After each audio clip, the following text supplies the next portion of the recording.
ரயில்களில் சாதாரண மக்கள் பயணிக்கும் ஏசி அல்லாத பெட்டிகளின் எண்ணிக்கையை அதிகரிக்க வேண்டும் என்று ஐசிஎஃப்பின் முன்னாள் பொது மேலாளர் சுதன்ஷு மணி வலியுறுத்தியுள்ளார்.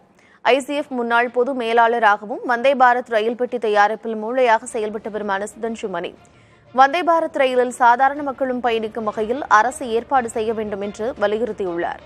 உயர்தர பயணிகளுக்கு நல்ல தேர்வாக உள்ள வந்தே பாரத் ரயில் சாதாரண பயணிகளின் கவனத்தை பெறவில்லை என்றும் அவர் கூறியுள்ளார். கடந்த சில ஆண்டுகளாக நாட்டின் பல பகுதிகளில் முன்பதிவு செய்யாத பயணிகள் ஏசி பெட்டிகளில் நுழையும் சம்பவங்கள் அதிகரித்துள்ளதாக அவர் தெரிவித்துள்ளார். உள்கட்டமைப்பை மேம்படுத்துதல், ரயில் நிலையங்களை மறுவடிவமைப்பு செய்யும் பணிகளில் ஈடுபட்டுள்ள ரயில்வே முன்பதிவு அல்லாத பெட்டிகளில் பயணிக்கும் பயணிகளுக்காக போதுமான வசதிகளை செய்யவில்லை என்று குற்றம் சாட்டியுள்ளார்.